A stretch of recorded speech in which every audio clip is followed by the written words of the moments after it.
कल ही मेरे प्रोग्राम में इन्होंने भी कहा था, फवाद चौधरी ने, इन्होंने कहा था कि जी हम तो चाहते हैं फ़ौज से बात करना, फ़ौज हमारे से बात नहीं कर रही, हमारे से वो कांटेक्ट नहीं कर रही, वरना हम तो चाहते हैं कि बात चले।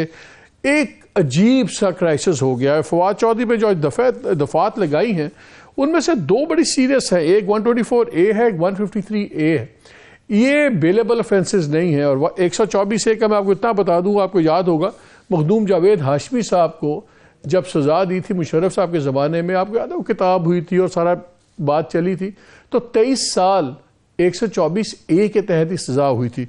बाद में फिर कोर्ट के अंदर सुप्रीम कोर्ट के बेंच ने उनको बेल की और फिर तकरीबन 3-3.5 साल के बाद बेल के बाद वो वापस आ गए और फिर उनकी खलासी वगैरह हुई। तो ये 124A कोई इतनी मामूली चीज़ नहीं है, ये सेडेशन का है इसके अंदर। फिर इसके अलावा जी ग्रोहों को आपस में लड़ाना, वो जो 153A है, ये सीरियस केसेस हैं जो 3 से 7 साल तक इनकी सज़ाएँ हैं। कहाँ जा रही है बात, क्या होगा? और कल तक जो बात चल रही थी इमरान खान साहब की, आज इमरान खान साहब ने बड़ा इलेबरेट किया अपनी तकरीर में, बार बार उन्होंने कहा कि मैं गिरफ्तारी से नहीं डरता, सो मुझे ना बताएं। फिर लेकिन आर्मी भी बात हुई। तो इन तमाम चीज़ों पर डिस्कस करेंगे कि हम कहाँ जा रहे हैं, क्या हम बंद गली की तरफ जा रहे हैं, क्या डेमोक्रेसी पूरा निज़ाम ख़तरे में आ रहा है? कि आपस में तो चल रही थी बात, लेकिन बड़ा एकदम टेम्परेचर बहुत ऊपर चला गया है। अभी हमें प्रोग्राम के शुरू में हमें ज्वाइन कर रहे हैं ख्वाजा मोहम्मद आसिफ साहब, फेडरल मिनिस्टर फॉर डिफेंस, और मज़हर अब्बास हमारे साथ हैं, सीनियर जर्नलिस्ट। आरिफ उमैद भट्टी साहब हैं, फ़ारूक हबीब होंगे, वो भी अब सेकेंड हाफ में प्रोग्राम के थोड़ी देर बाद उसमें जाएंगे। सबसे मैं शुरू कर लूँ, ख्वाजा साहब अस्सलाम वालेकुम। वालेकुम सलाम। ख्वाजा साहब, लगता ये है कि कोई गवर्नमेंट दूसरों से नहीं सीखती। खान साहब की गवर्नमेंट आई, आप लोगों पे मुकदमे, सुबह 5 बजे के छापे, रात के 2:30 बजे के छापे, आप लोगों की गवर्नमेंट आई है उसी स्टाइल में जिस तरह फवाद चौधरी का सारा ये सीन हुआ है। अगर कोई दो राय भी थी कि फवाद चौधरी को शायद खानदानों वाली बात नहीं करनी चाहिए थी, द वे ये these arrest have been done, आप लोग तो उल्टा ही अब आप लोग कटहरे में आ गए पब्लिक ओपिनियन के। बहुत शुक्रिया। बिस्मिल्लाहिर्रहमानिर्रहीम। मालिक साहब, आपने कुछ बातें की हैं, मैं ज़रा थोड़ा सा आपकी मेमोरी जो है ना वो रिफ्रेश करना चाहता हूँ। 124 से मेरे पे भी लगी हुई है और मेरे वालिद के भी लगी हुई है, तो इसलिए कोई पाकिस्तान में ये परेशानी वाली बात नहीं जितनी परेशानी का आप इज़हार कर रहे हैं। तो ये 124 है। PTI के ज़माने में मुझ पर जब कैबिनेट ने मैं फिर रिपीट कर रहा हूँ, कैबिनेट ने जो है पास किया था कि इसके ऊपर गद्दारी का मुकदमा आर्टिकल 6 का बनाया जाए और 124A मेरे पर लगाई गई और मैं FIA जाता रहा, वहाँ पे इंक्वायरी भुगता रहा इस आर्टिकल 6 की, और फाइनली बशीर मेमन साहब ने मुझे रेस्क्यू किया। 22 जनवरी 2020 का वाक़या है, 21 का वाक़या है, पिछली 22 गुजरी है ना, उससे तक 21 का वाक़या। 22 जनवरी मुझे नैब की कस्टडी में से जेल ट्रांसफ़र किया गया और वहाँ पे एक असद उड़ैस साहब सुपरिटेंडेंट थे। उन्होंने मुझे 2 कंबल दिए कि एक नीचे ज़मीन पे बिछा लो और एक ऊपर ले लो। टेम्परेचर उस वक्त बाहर जो था वो 4 या 5 टेम्परेचर था और कोई हवा अंदर रोकने वाली कोई रुकावट नहीं थी जिस तरह हवा अंदर ठंडी आ रही। मैंने सब्र किया, को मैंने शोर नहीं मचाया। एक डिग्निटी एक पॉलिटिकल वर्कर की जो होती है उसको प्रोटेक्ट करने की कोशिश की। मैंने सिर्फ उनसे यह पूछा कि do you expect me to spend the night, इस रात की सर्दी में। इनने एक कंबल जमीन पे बिछा के, टाइलों वाला फर्श था सेल मेरे का, और मैंने वो बर्दाश्त किया। और उसने मुझे सुपरिटेंडेंट ने बताया, इस वक्त भी वो सुपरिटेंडेंट कहीं पे लगे हुए हैं, इस वक्त पता नहीं कोट लखपत में है या कहाँ पे है या कैंप जेल में है। उन्होंने कहा जी मैं प्राइम मिनिस्टर साहब इमरान खान साहब की डायरेक्ट इंस्ट्रक्शंस हैं कि आपको कोई फैसिलिटी ना दी जाए और आपको जो है ना वो मिनिमम पॉसिबल जो है जो भी चीज़ें हैं। इसी तरह मैं पूरी रोईदाद नहीं सुना जाता, रोना धोना अच्छा नहीं होता पॉलिटिकल वर्कर का। It's not a very dignified thing, you know, जो मैं इस चीज़ में बिलीव करता हूँ। लेकिन मुझे कहना है कि ये वो केसेस जो थे मुझ पे बनाए थे, गवर्नमेंट ने बनाए थे।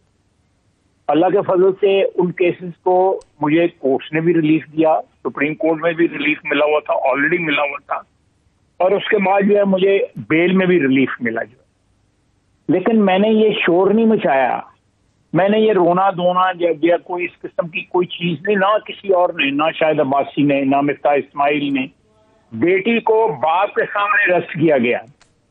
कोई है मिसाल हमारी 75 साल तारीख में इस चीज की कि बेटी बाप को जेल में मिलने गई है, वहां से उसको नैब ने अरेस्ट किया? तो मुझे अगर कोई ऐसी मिसाल है तो मुझे बताएं आप।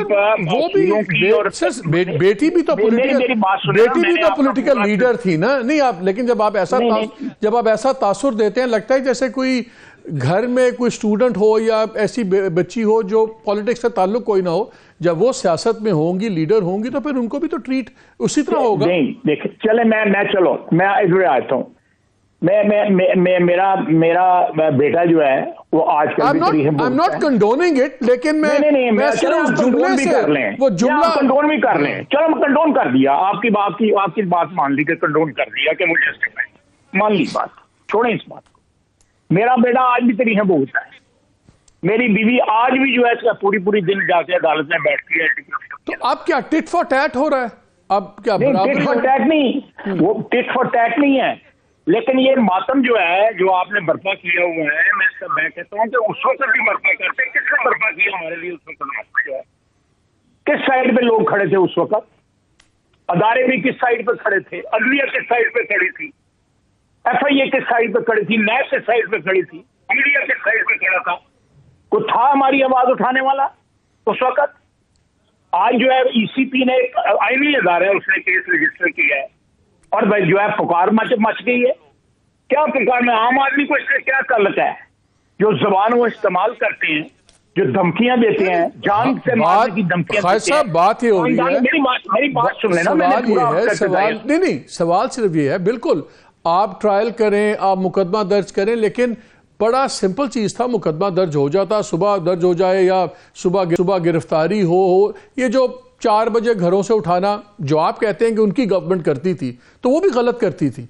अगर आप लोग भी फिर वही करेंगे, उन्होंने भी, मुझे याद है, देखें हमने तो केस ही नहीं, हम तो मुद्दई नहीं है इसमें, मुद्दई तो ECP है।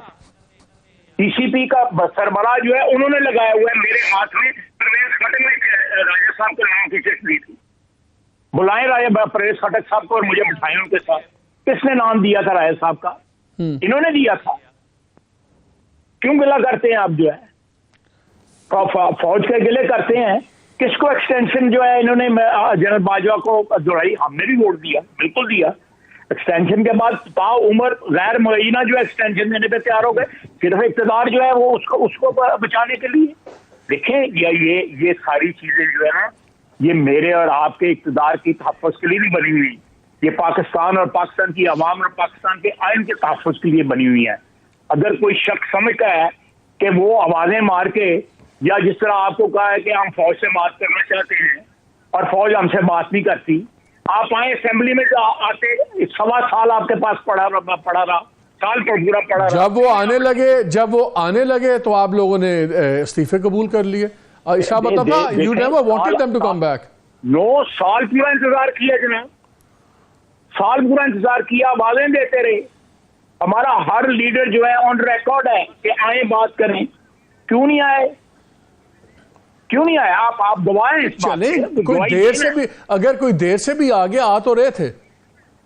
देखें आप, देखें ये कोई ये तो नहीं है कि सारी तरफ आवाजें, जब आवाज क्या कहते हैं सरा साबित हुई, जब वो एक सहरा में। लेकिन ये बताएं होगा क्या? मुझे अब एक बात बताइए, आप गवर्नमेंट हैं, अगर आप पॉलिटिकल टेम्परेचर्स बढ़ाते हैं तो उसका तो आप ही को नुकसान है, अपोजिशन को तो कोई नुकसान नहीं है। देखें ये बातें जो है ना, ये जो आप बातें कर रहे हैं, ये सारी एकेडमिक हैं। ये पाकिस्तान में कोई इस किस्म के प्रिंसिपल्स जो है पाकिस्तान की सियासत में अप्लाई नहीं होते। जहां पे एक शख्स को पॉलिटिकल विल्डरनेस से उठा के चंद बंदों ने, बिकॉज के वो इस पॉपुलर ऑर्गेनाइजेशन के सरबराह थे, उनको उठा के जो है 12-13 में लॉन्च कर दिया गया। तो इस तरह तो नहीं होता ना। किस तरह किस मुल्क में होता है? आप बताएं मुझे, प्रेसिडेंट्स बताएं, तारीख में प्रेसिडेंट्स बताएं। कि और एक पॉपुलरली इलेक्टेड बंदे को जो है फारिग कर दिया जाता है। नहीं, अब मुझे एक चीज उसके बाद उस दौरान अब मुझे एक बात बताएं, जो किया गया था साथ नेगोशिएट किया जाता है कि हम इसको नहीं लाते, आप ही जा रहे हैं, लेकिन ये चीजें जो है मंजूर कर लें।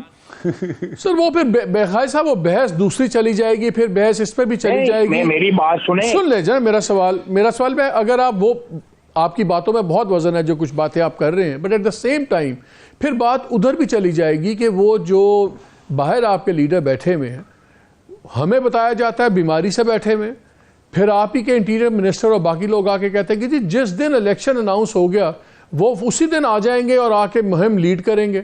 अब हमें बता दें कि वो वहाँ बीमारी की वजह से ट्रैवल नहीं कर सकते, कि अपनी सियासी प्रायोरिटीज नहीं कर सकते। तो दोनों तरफ बातें पूरी सच नहीं हो रही। मालिक साहब आपको जवाब देता है इसको।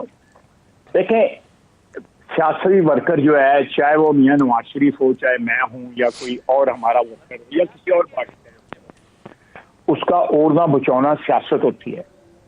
बस शदीद बीमारी में भी, बल्कि हमारा एक अल्लाह उसको जन्नत नसीब करे, फैसलाबाद से हमारा एक एमएनए था, वो आखिरी दमों में था, कैंसर का पेशेंट था, मियां नवाज शरीफ को वोट देने असेंबली में आते, रजब अली उसका नाम था। अब उनकी बेगम जो है, उनका भाई हमारे मेंबर है। तो ये जो है बीमारी की हालत में भी लोग आते हैं, स्टेक्स होती हैं, नेशनल स्टेक्स होती हैं, अपनी पॉलिटिकल स्टेक्स होती हैं। इसलिए ये जो है, ये जो आप जो बात कर रहे हैं, ये बात जो है ये दिखती नहीं है। अब जो है नवाज शरीफ जेन्युइनली बीमार है, इसमें कोई शक नहीं, अल्लाह उसको शफा अता फरमाए, लेकिन जो स्टेक्स जो है, ही हैज टू वेट दो स्टेक्स। खालिद साहब, अब बातें जा क्या नहीं, मुझे एक बात बताएं, आपका माशी crisis deepening, it is deepening by the day, बड़ा सीरियस क्राइसिस है। पॉलिटिकल जो टेम्परेचर बहुत ज़्यादा बढ़ गया, बहुत लोगों को अब खौफ ही आ रहा है कि हम उस तरफ जा रहे हैं। जैसे आज जिहाद का वर्ड भी इस्तेमाल किया खान साहब ने, उन्होंने जिहाद को तो खैर जुल्म के साथ जोड़ा, लेकिन सबको नज़र आ रहा है कि शायद अब हम बहुत ज़्यादा तशद्दुद और क्लैश वाली फ़िज़ा बन रही है, और ये ना हो कि इस तमाम हालात में इतना ज़्यादा केओस हो जाए कि जमहूरी निज़ाम ही एक नई शक्ल इख्तियार कर ले। क्या आपको खतरा नजर आ रहा है? मैं आपके साथ इत्तफाक करता हूँ। इमरान खान की शख्सियत इस किस्म की है कि ना खेडा दे ना खेडन दवांगे। वो जो है पिच पे लेट गया हुआ है, नहीं बॉलिंग करने देता, नहीं बैटिंग करने दे रहा। डिफिकल्ट हालात हैं, बहुत डिफिकल्ट हालात हैं।